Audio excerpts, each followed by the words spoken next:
వాటిల్లోకి వచ్చేసి విపరీతంగా ప్రజలకు ఇబ్బంది పెడుతుంది. మూడోది అసలు మంచి నిలవలేకుండా అది పరిస్థితి. ఇది ఏం చేస్తుంటే వాటిల్లోకి వచ్చిన తర్వాత దీనికి ఒకటే సొల్యూషన్.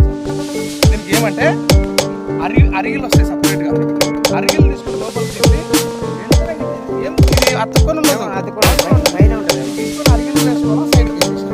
దీనికి ఇది ఒక్కటే సొల్యూషన్. ఇంతకన్నా దీనికి ఏది సొల్యూషన్ లేదు. మనం ఎంత మందు కొట్టినా కూడా మళ్ళీ ఇది పెరుగుతూనే ఉంటుంది. లార్వా చనిపోదు, ఇది మనం ఇప్పుడు మందు కొట్టినాము, ఈ ప్లేస్ మాత్రమే కవర్ అవుతుంది, అదంతా అట్లే ఉంటుంది.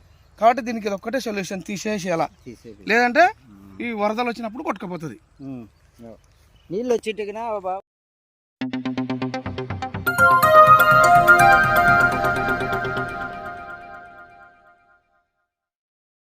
Kurnool 8th ward corporator Gampala Kurva Paramesh అన్న మనతో ఉన్నారు. సార్తో మాట్లాడదాం. సార్తో మాట్లాడి కర్నూలు టౌన్కు సంబంధించి అభివృద్ధి, కర్నూలు టౌన్లో ఉన్నటువంటి తాజా రాజకీయాల మీద మాట్లాడదాం. సార్ నమస్కారం. సార్ సార్ గత వారంలో మీరు ప్రెస్ మీట్ పెట్టారు, అంటే 2-3 రోజుల క్రితమే పెట్టారు.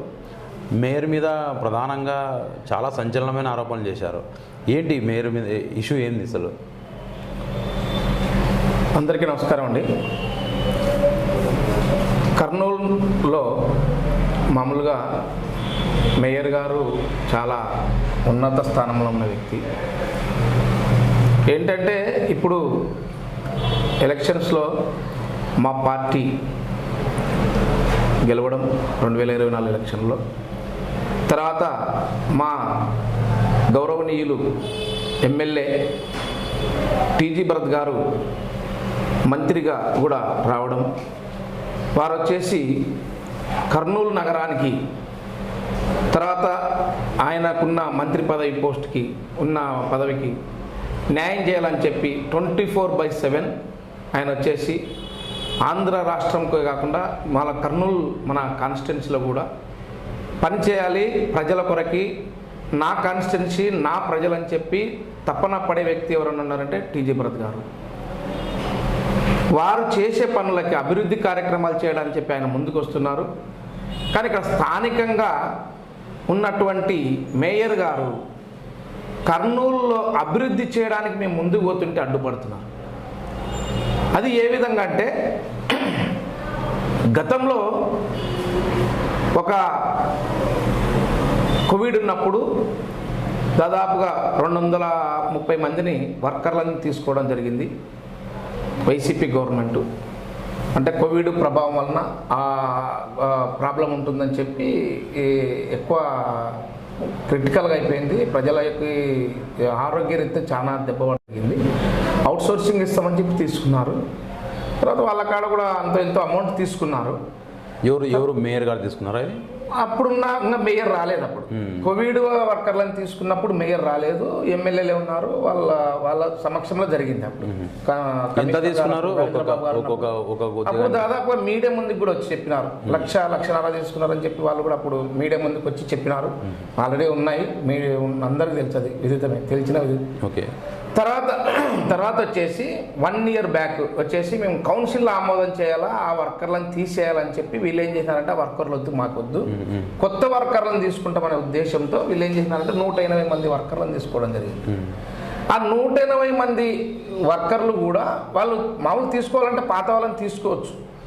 మరి వాళ్ళకి పాత వాళ్ళ కోవిడ్ ఉన్న వాళ్ళకి వాళ్ళ దగ్గరికి వాళ్ళకి మరి అమౌంట్ ఇవ్వాలనుకున్న వీళ్ళు కొత్త బాడీ ఇప్పుడు ఎన్నుకున్న పని. ఓకే. మరి వీళ్ళు అమౌంట్ రాదనుకున్నారో ఏం కథనో తెలియదు, వాళ్ళని పక్క పెట్టి కొత్త వాళ్ళని తీసుకున్నారు. కొత్త వాళ్ళని తీసుకున్నప్పుడు కూడా వీళ్ళు అమౌంట్ వసూలు చేశారని చెప్పి ప్రతి చోట ఎవరు చూడు కోడే కూర్చుంది, అందరూ తెలిసిన విషయం. వాళ్ళు తీసుకున్నప్పుడు వాళ్ళ దగ్గర దాదాపుగా అమౌంట్ తీసుకున్న తర్వాత చేసినారు. వాళ్ళు తీసుకుంది కూడా అవుట్సోర్సింగ్ కింద మేము ఇస్తాం వీళ్ళకి అని చెప్పి తీసుకున్నారు. సరే, అది 1 year జరిగింది. తర్వాత మే 31st డిజాల్వ్ చేసేసినారు వాళ్ళే, ఈ వర్కర్లు వద్దు అని చెప్పి. అంటే అక్కడికి ముగిసిపోయింది, వాళ్ళనే పర్మనెంట్ చేయలేదు, ముగిసిపోయినది. మళ్ళీ ఏం చేశారంటే మా మంత్రి గారు వచ్చేసి నగరంలో చాలా ఇబ్బంది అయిపోయింది, కాలువలు చేయడానికి కానీ, తర్వాత శానిటేషన్ ప్రాబ్లం అవుతుంది, కాబట్టి వర్కర్లను తీసుకోవాలా అనేది కమిషనర్ భార్గవ్ తేజ గారికి చెప్పడం జరిగింది. ఆయన కూడా ఇమీడియట్గా మేము వచ్చి కౌన్సిల్లో పెడతామండి, తీర్మానాన్ని పెడతాము, అజెండాలో పెడతామని చెప్పి పెట్టినాం. మేము అజెండాలో పెట్టినప్పుడు కూడా ఒకటే చెప్పినారు, దాంట్లో వచ్చేసి 180 మంది వర్కర్లను తీసుకోవాలని చెప్పి ఎక్కడ కూడా చెప్పలేదు. కొత్త వారిని తీసుకోవాలా, తర్వాత నగరాన్ని చేయాలనే ఉద్దేశంతో తీసుకున్నాం. తీసుకున్న తర్వాత ఈరోజు మేము వచ్చేసి ఎక్కిస్తుంటే వాళ్ళకి వచ్చేసి వీళ్ళు వచ్చేసి తీసుకోవద్దు, పాత వాళ్ళనే తీసుకోవాలా, లేదంటే మేము ఒప్పుకోము అంటే తీర్మానం చేసినావు, నీ వాళ్ళతో పాటు మేము కూడా తీర్మానం చేసిన వాళ్ళమే. ఇప్పుడు తెలుగుదేశం పార్టీకి గతంలో వైసీపీలో ఉన్న వాళ్ళు మా పార్టీలోకి వచ్చినారు, వాళ్ళందరూ కూడా తీర్మానం చేసినాం. దాదాపు మేము 15 మంది ఉన్నాం, మేము కూడా అప్రూవ్ చేసినాం. చేసిన తర్వాత కంటిన్యూ చేయాలా, నా వాళ్ళని వేయాలా, నీ వాళ్ళని అంటే నువ్వు తీసుకునేది ఎవరిని, లక్ష్మీపురం వాళ్ళని ఏదో పల్లెలలో తీసుకున్నావు. నువ్వు పల్లెలలో తీసుకుంటే మా మంత్రి గారు ఒకటే అన్నారు, అయ్యా మా కాన్స్టిట్యున్సీలో ఉన్న వాళ్ళకి నేను కూడా ఉపాధి కల్పించాలని నేను ఫస్ట్ నుంచే తపన పడినాను, ఆ ఉద్దేశంతో నా కాన్స్టిట్యున్సీలో వచ్చేస్తాం, పక్కన వాళ్ళకి ఒక్కరు కూడా నేను ఇవ్వను అని చెప్పి మంత్రి గారు చెప్పడం జరిగింది. తప్పేం లేదు. తర్వాత వచ్చేసి ఇంకొకటి వాళ్ళు డబ్బులు వసూలు చేసినారు, మేమేం వసూలు చేయమని కూడా చెప్పడం జరిగింది. ₹1 కూడా తీసుకోకుండా తీసుకున్నాలనే ఉద్దేశంతో తీసుకున్నారు.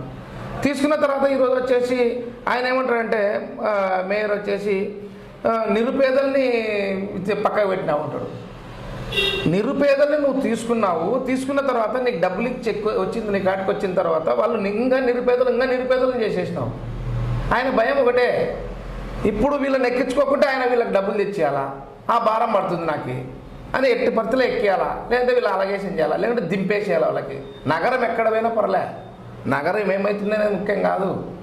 ఆయన వచ్చేసి ఆయన ఆదాయానికి గండి పడుతుంది. తర్వాత ఆ ఉద్దేశంతో అది తీసుకున్నాడు. మేము వచ్చింది ఒకటే, చెప్పింది ఒకటే, మా మంత్రి గారు చెప్పింది వీళ్ళకి ఎక్కిచ్చేసేసి పని చేసుకున్నాడు ఉద్దేశంతో.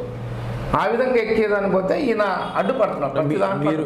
మీరు ఎక్కిచ్చే ఉద్యోగాలు కూడా అవుట్సోర్సింగ్ ఉద్యోగాలేనా, కాంట్రాక్ట్ బేసిక్? మేము ఇప్పుడు తీసుకునేది కూడా అవుట్సోర్సింగ్ కింద కాదు, వాళ్ళు అప్రూవ్ చేసింది, బాడీ అప్రూవ్ చేసినప్పుడు ఒకసారి కౌన్సిల్ తీర్మానం చేసిన తర్వాత 3 months కొరకే చేసింది. ఆ 3 months కొరకే చేస్తే దీన్ని రాద్ధాంతం చేస్తున్నాడు ఆయన. పర్మనెంట్ కాదు ఇది, కాంట్రాక్ట్ వాళ్ళకి టెండర్ వేయాల్సిందే, అమౌంట్ తీసుకోవాల్సిందే, టీఎల్ఎఫ్ కింద వాళ్ళకి శాలరీస్ ఇవ్వాల్సిందే, అదేం పర్మనెంట్ ఏం కాదు పరిస్థితి. ఉన్నారు మీ పార్టీ అధికారంలోకి వచ్చింది, అయినా మీరు పనులు చేసుకోలేకపోతున్నారా? ఎవరు అడ్డం పడుతున్నారు మీకు? అంటే మంత్రి గారు వచ్చేసి మాకు మంత్రిగా ఉన్నారు, టీజీ భరత్ గారు ఉన్నారు, కానీ స్థానికంగా మాత్రము ఈ మన మేయరే అడ్డుకుంటున్నాడు. ప్రతి కార్యక్రమంలో ఆయన దందనే కొనసాగుతుంది. అంటే మేము కార్పొరేషన్లకు పోయి అధికారులకు మాట్లాడడం కానీ అధికారులకు చెప్పడానికి కూడా అవకాశం లేదు, ఆయన్నే దంద కొనసాగిస్తున్నాడు. ఇంకెక్కడ చెప్పండి, ప్రతి దాంట్లో అడ్డుపడుతున్నాడు. మేయర్ అన్న తర్వాత ఒక గవర్నమెంట్ అధికారం లేకపోతే మేయర్ గారి మీద ప్రధానంగా మీరు మేయర్ గారి మీద చాలా అవినీతి ఆరోపణలు చేశారు, వాస్తవం ఉందా? ప్రతి దాంట్లో నేను చెప్పింది ఇంకా చాలా తక్కువ. ప్రతి దాంట్లో వాటర్ వర్క్స్లో ఆయనకు సంబంధించిన డీని పెట్టుకొని దందా సాగించినాడు. ఈరోజు ఏం చేస్తారు చెప్పండి వాటర్లో? ఇప్పుడు వాటర్కి వచ్చేసి ఫిల్టర్లు కానీ ఏదైనా సరే వాటర్కి సంబంధించిన ప్రతిదీ కూడా మీరు తీసుకోకుండా ఏమొస్తుంది, ఏం దొరకదు, ఆధారం దొరకదు. తర్వాత వచ్చేసి గతంలో బంగారు షాపులు క్లోజ్ చేసినప్పుడు కమిషనర్ గారు, గతంలో ఉన్న కమిషనర్ గారు చేసినప్పుడు కూడా, బాలాజీ గారు చేసినప్పుడు కూడా దాంట్లో తీసుకున్నారు. ఏం జరిగింది? బంగారు షాపుల్లో వచ్చేసి లాక్ చేసినారు, మొత్తం ఇవి ఓపెన్ చేయకూడదు అని చెప్పి. మళ్ళీ తీసుకొని వాళ్ళు కొన్ని పర్మిషన్లు ఇచ్చి అమౌంట్ సెటిల్మెంట్. ఎందుకు క్లోజ్ చేసినారు అవి? వాళ్ళు వచ్చేసి షాపులు, ఒక షాప్ ఉంటుంది మామూలుగా, ఒక ఇల్లు మాదిరి ఉంటుంది, లోపల షాపులు ఎక్కువ, దాంట్లో పర్మిషన్ తీసుకునేరు వాళ్ళు. ఒకటే దాన్ని తీసుకుంటారు, మొత్తం లోపల షాపులు దండిగా ఉంటాయి. మీరు ఈ విధంగా ఎందుకు తీసుకుంటున్నారు? మామూలుగా వచ్చేసి ప్రతిదానికి షాప్ అని పెట్టినప్పుడు ప్రతిదాన్ని తీసుకోవాలి, కమర్షియల్ ఇది అని చెప్పి ఆ రోజు బాలాజీ గారు చేసినారు. మళ్ళీ ఈయన పర్మిషన్ ఇచ్చినారు. తర్వాత వచ్చేసి గతంలో మా గవర్నమెంట్లో చేసినారు, మా గవర్నమెంట్లో వర్క్ చేసినారు, వర్క్లు అన్నీ జరిగిన తర్వాత వాళ్ళ గవర్నమెంట్ వచ్చిన వెంటనే కొంతమంది కాంట్రాక్టులు దాదాపు 100-120 కోట్ల రూపాయలు బ్లాక్ అయిపోయింది, ఇవ్వలేదు. ఆ వర్క్ని వాళ్ళకి పర్మిషన్ ఇవ్వడానికి అప్పుడు కూడా తీసుకున్నాడు ఆయన. వాళ్ళకి పర్మిషన్ ఇచ్చినప్పుడు అంటే 100 కోట్లు పర్మిషన్ ఇస్తే జనరల్ ఫండ్ కింద ఇచ్చినాడు. జనరల్ ఫండ్ కింద నువ్వు ఎందుకు ఇస్తున్నావు? గతంలో వాళ్ళు వర్క్ చేసినారు కరెక్టే, మామూలుగా వచ్చినప్పుడు ఇద్దామని చెప్తే లేదు జనరల్ ఫండ్ కింద ఇస్తాను చెప్పినాడు, అప్పుడు తీసుకున్నాడు కమిషన్. ప్రతి దాంట్లో కమిషన్ 120 కోట్లు ఫ్రాడ్ జరిగింది అంటారా ఇప్పుడు? 120 కోట్లు కాదు, కమిషన్ అంతే. ఆయన ఫ్రాడ్ చేసినది కాదు, ఆయన కొరకు ప్రతి దాంట్లో కమిషన్ కొరకు పనిచేస్తాడు. అంటే 120 కోట్లు ఎక్కడ మీకు ఎక్కడ ఆధారాలు దొరకవు. ఒకటి నువ్వు తీసుకున్న ఆ 120 కోట్లు ఆయన తీసుకుంటే దొరికిపోతాడు, అది కాదు కదా ఇట్లా జరిగింది. కమిషన్ కొరకు తీసుకున్నాడు. అంటే ఆ కమిషన్ కాదు మనకు కావాల్సింది. అంటే ప్రజల యొక్క ఆదాయాన్ని గండి కొట్టొద్దండి, ఏదైనా న్యాయం జరిగితే జరగని నేను చెప్తాం, కానీ ప్రజల ఆదాయాన్ని గండి కొట్టడం. తర్వాత ఇంకోటి మొన్న చెప్పినారు ఆయన, ఏ గవర్నమెంట్ అయితే ఆ రోజు ఏ గవర్నమెంట్ అధికారం ఉంటో వాళ్ళే చెప్పాలి. ప్రతిపక్షాలుగా మీ మీద కూడా మేము ప్రతిదీ ఆయన పెట్టిన బడ్జెట్లో పెట్టిన ప్రతిదీ, ఆయన వచ్చేసి ఎజెండాలో పెట్టిన ప్రతి దాన్ని మేము వచ్చేసి ప్రశ్నించే విధంగానే ప్రశ్నని మా ప్రశ్నని ఎప్పుడు కూడా ప్రశ్న రూపంలోనే వదిలేసినారు, కానీ మేము చెప్పింది మాత్రం ఎప్పుడు కూడా చేయలేదు. ఒకటి విపత్తు లాగా వచ్చింది ఒకటి కార్యక్రమం దోమలకు సంబంధించినది. దాని విషయంలో మేము చెప్పాము. మేము చెప్పలే కాదు, వాళ్ళు వినకపోయేసరికి మేము పూర్తిగా ప్రాక్టికల్గా దిగినాం. ఎప్పుడైతే మేము అక్కడ ఎక్కడుంది దోమ అని కూడా మేము చూపించాం. అయ్యా పరిస్థితి ఇది, ఈ దోమలు ఇక్కడ నుంచి వస్తున్నాయి, దానిలో ఎప్పుడో మీరు లేకుండా చేస్తే బాగుంటుంది. గతంలో వైసీపీ గవర్నమెంట్ అధికారంలో ఉన్నప్పుడు వర్షాలు సరిగా రాలేదు, వర్షాలు పడలేదు, ఫ్లోయింగ్ లేదు, ఇక్కడ అందిరి పారలేదు, అక్కడ మన తుంగభద్ర పారలేదు, కెనాల్ పారలేదు. ఎప్పుడైతే ఫ్లోయింగ్ లేకపోతుంది ఏమంటే ఈ గుర్రడ్డ కాకు పెరిగి దోమలు ఎక్కువైతాయి. మేము దాని మీద క్వశ్చన్ లేవనెత్తితే అది స్పందించి కమిషనర్ గారు అప్పటికే తీపిచ్చి కొంతవరకు అదొక్కటి చేశారు మేము అడిగింది. అది విపత్తులాగా వచ్చింది కాబట్టి తీసినాం. ఓకే, మీ విషయంలో ప్రధానంగా గత ఎన్నికల కంటే ముందు ఎమ్మెల్యే గారు అప్పుడున్న ఎమ్మెల్యే గారు మీ మీద అంటే 1 టౌన్ సిఐతో మిమ్మల్ని అరెస్ట్ చేయించి మీ మీద దాడి చేయించారు అక్రమంగా అని చెప్పి మీరు ఎస్పీ గారిని కూడా కలవడం జరిగింది ఆ రోజు. అసలు ఏం జరిగింది ఇష్యూ చెప్తారా ఒకసారి? అది వచ్చేసి 1 టౌన్ సిఐ గారు కాదండి, మా వైసీపీ నాయకులు, అప్పుడున్న ముఖ్య నాయకులు. ఎవరు అప్పుడున్న ఎమ్మెల్యే? అప్పుడున్న నాయకులు వాళ్ళు ఎవరైతే పార్టీలో ఉన్నారో మనం వాళ్ళకి చెప్పకూడదు, వాళ్ళ పేరు చెప్పకూడదు, ఆల్రెడీ అందరికీ విదితమే తెలిసిన వ్యక్తే ఆయన. మేము పార్టీలో చురుకుగా పాల్గొంటున్నాం. తర్వాత వచ్చేసి ప్రతి దాంట్లో వీళ్ళు వచ్చేసి క్వశ్చన్లు వేయడం ఎక్కువైపోయింది అని మేము అంతకుముందు కూడా ఆయన మా వార్డుకు వస్తే మేము ప్రోటోకాల్ విషయంలో మేము కూడా అప్పటికే కొంతవరకు ఆయనకి ఎదిరించడం జరిగింది. అయినా ఆయనకి ఎప్పుడు కూడా మేము వచ్చేసి ఆయన వ్యక్తిగతంగా ఎప్పుడూ దూషించలేదు. మేము మా యొక్క మీరు ఇప్పుడు వరకు చూసుకోండి, ఎక్కడైనా కూడా వ్యక్తిగతంగా మేము ఇప్పుడు కూడా మేయర్ గారిని కూడా మేము ఎప్పుడు కూడా టార్గెట్ చేయలేదు. మేము టార్గెట్గా మాట్లాడింది కేవలం మా మంత్రి గారిని. మాట్లాడినందుకే మేము అట్లా మాట్లాడినాం, కానీ నేను ఇప్పుడు వరకు కూడా మేయర్ గారిని ఎప్పుడు మాట్లాడలేదు. కానీ ఆయన మంత్రి అని చూడకుండా, స్థానికుడు ఇప్పుడే వచ్చారని చూడకుండా ఆయన వచ్చేసి వ్యక్తిగతంగా టార్గెట్ చేసినందుకు మేము వ్యక్తిగతంగా టార్గెట్ చేయాల్సి వచ్చింది. ఆ విధంగా గతంలో ఉన్న ఎమ్మెల్యే గారికి కూడా మేము ఎమ్మెల్యే గారికి కూడా మేము ఎప్పుడు కూడా ఆయనకు కూడా మేము టార్గెట్ చేసి మాట్లాడలేదు. నీ యొక్క విధి విధానాల గురించి, పార్టీ విధి విధానాల గురించి మేము క్వశ్చన్లు లేవనెత్తినాం. చేసి మాకు వచ్చేసి మా లిస్టు డీజీపీ ఆఫీస్ పంపించి, డీజీపీ ఆఫీస్ నుంచి డైరెక్ట్గా ఫ్యాక్షన్ జోన్ పంపించి, ఫ్యాక్షన్ జోన్ వాళ్ళు వచ్చేసి అప్పుడున్న ఆదినారాయణ రెడ్డి 1 టౌన్ స్టేషన్కి వచ్చేసి పలానా వ్యక్తులు మా దగ్గరికి పంపించాలని చెప్పి తీసుకెళ్తే వీళ్ళు ఎంతసేపు ఉన్న ఈ 1 టౌన్ స్టేషన్ నుంచి అయితే అక్కడికి ఇక్కడ నుంచి మీరు అక్కడ పోవాలని చెప్పారు. ఆ లిస్టులో కూడా నా తప్పు ఏం జరిగిందంటే ఆ లిస్టులో నా పేరు లేదు. లిస్టులో ఎంతమంది ఉన్నారు? లిస్టులో నా పేరు లేదు. డీజీపీ ఆఫీస్ నుంచి వచ్చిన లిస్టులో నా పేరు లేదు. ఎంతమంది ఉన్నారు దాంట్లో? మొత్తం దాంట్లో వచ్చేసి నా వార్డు నుంచి 2 ఉన్నారు, ఇక్కడ 9వ వార్డు అక్కడ వాళ్ళు ఉన్నారు. వాళ్ళకి ఎవరైతే మాట్లాడారో వాళ్ళ పేరు కూడా రాపించినారు. దాంట్లో రాపించినప్పుడు నా పేరు లేదు. నాకేదో రామని చెప్తే నేను వచ్చి వెళ్ళినా, కానీ దాంట్లో వాంటెడ్గా నా పేరు లేకున్నా కూడా ఆ రోజు నన్ను ఇరికిచ్చి నాకు కొట్టడం జరిగింది. విచిత్రంగా కొట్టినాడు ఆయన ఆదినారాయణ రెడ్డి. ఎక్కడ? 1 టౌన్లో కొట్టారా? 1 టౌన్లో కాదు, డిటీసీలో కొట్టడం జరిగింది. ఇదంతా జరిగింది కూడా అంటే కాదు ఏం చెప్పారు? కారణం ఏం చెప్పారు? ఏం లేదు, పార్టీకి, తెలుగుదేశం పార్టీకి నువ్వు చురుకుగా పాల్గొంటున్నావు, నువ్వు అవన్నీ పెట్టుకొని వెళ్ళిపోను అనే ఉద్దేశంతో నీకు కొడుతున్నావు. డైరెక్ట్ పార్టీ అన్నాడా? పార్టీ తెలుగుదేశం, ఇదే ఆదినారాయణ రెడ్డి అన్నాడు. నువ్వు తెలుగుదేశం పార్టీలో ఏం పనరా, నీకు కార్పొరేటర్. మేము అనుకున్నాం అప్పటి వరకు కూడా కార్పొరేటర్ అంటే కొంతవరకు విలువ ఉంటుంది. ఎప్పుడైతే ఒక కార్పొరేటర్ని కొట్టినారంటే అవును అవును నా విలువ అనేది మాకు కూడా అర్థమైపోయా. ఏంది సార్ అన్న మేము అడిగితే అప్పుడు ఏమంటే నాకు గవర్నమెంట్ అధికారం లేదు, అవును వాళ్ళు ఏమైనా చేయగలరు. ఇప్పుడు ఒక సిఐ అంత దృఢ నమ్మకంతో మనం కొడుతున్నాడు, ఆయనకు కూడా అక్కడి నుంచి బాగా సపోర్ట్ ఇచ్చినారనే కదా.